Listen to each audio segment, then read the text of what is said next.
Hello friends, जय श्री कृष्णा। आप सभी का हमारी यूट्यूब चैनल पे हार्दिक स्वागत है। आज हम आपको पाप मोचनी एकादशी व्रत कथा, पूजा विधि, शुभ मुहूर्त, महत्व और मनोकामना पूर्ति के उपाय के बारे में बताएंगे। हिंदू पंचांग के अनुसार चैत्र मास के कृष्ण पक्ष की एकादशी को पाप मोचनी एकादशी कहा जाता है। पाप मोचनी एकादशी इस साल 7 अप्रैल 2021 बुधवार के दिन है। पाप मोचनी एकादशी के दिन भगवान विष्णु जी के चतुर्भुज स्वरूप की पूजा करने का महत्व है। आज के दिन व्रत रखते हुए विधि विधान से भगवान विष्णु जी की पूजा करने से भूल चूक में हुए पापों से मुक्ति मिलती है। पाप मोचनी एकादशी का व्रत रखने वाले भक्तों को अगर भूल चूक में किसी तरह का कोई पाप हो जाता है तो उसके निवारण के रूप में भक्त इस व्रत को पूरा करते हैं। व्रत को रखने से पाप कर्मों के लिए मिलने वाले दंड से मुक्ति मिल जाती है। पाप मोचनी एकादशी का अर्थ है पाप को नष्ट करने वाली एकादशी। इस दिन विधि विधान से भगवान विष्णु जी की पूजा करनी चाहिए। पाप मोचनी एकादशी के दिन किसी की निंदा और झूठ बोलने से बचना चाहिए। इस व्रत को करने से ब्रह्म हत्या, स्वर्ण चोरी, मदिरापान, अहिंसा और भ्रूणघात समेत अनेक घोर पापों के दोषों से मुक्ति मिलती है। मान्यता है कि इस व्रत को करने से पापों का नाश होता है और सुख समृद्धि प्राप्त होती है। एकादशी तिथि को जागरण करने से कई गुना पुण्य भी मिलता है। शुभ मुहूर्त।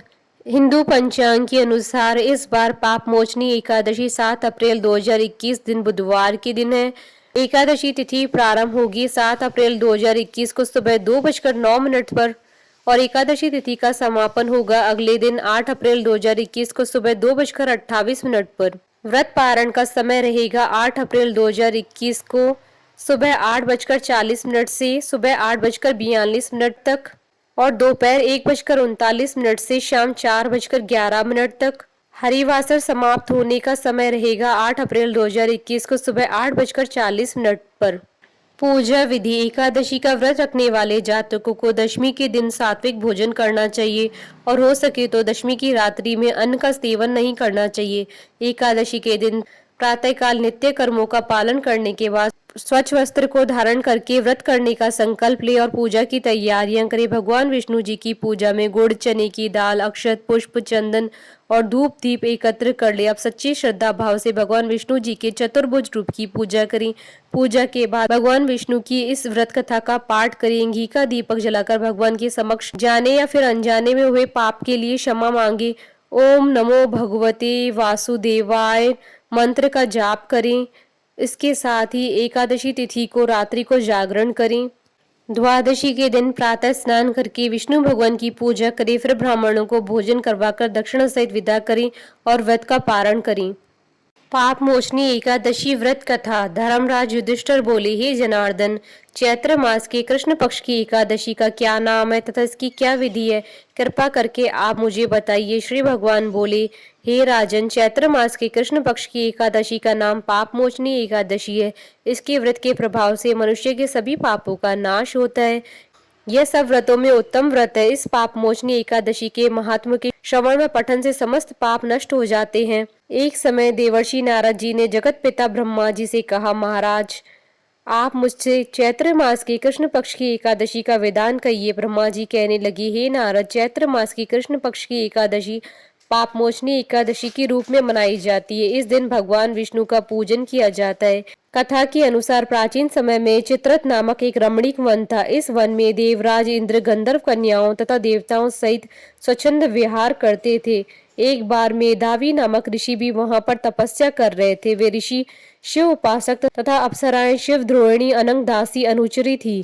एक बार कामदेव ने मुनि का तप भंग करने के लिए उसके पास मंजू घोषा नामक अप्सरा को भेजा। युवावस्था वाले मुनि अप्सरा के हाव भाव, नृत्य, गीत तथा कटाक्षों पर काम मोहित हो गए। रति क्रीड़ा करते हुए 57 वर्ष व्यतीत हो गए।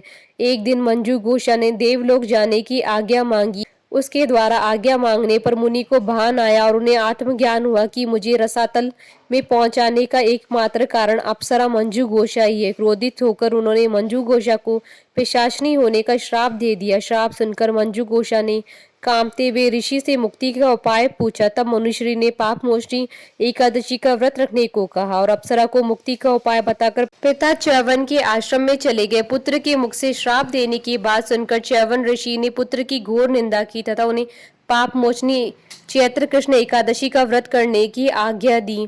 व्रत के प्रभाव से मंजू गोशा अप्सरा प्रशासनी के देह से मुक्त होकर देवलोक चली गई। अतः हे नारद, जो कोई मनुष्य विधि पूर्वक इस व्रत को करेगा उसके सारे पापों की मुक्ति होना निश्चित है।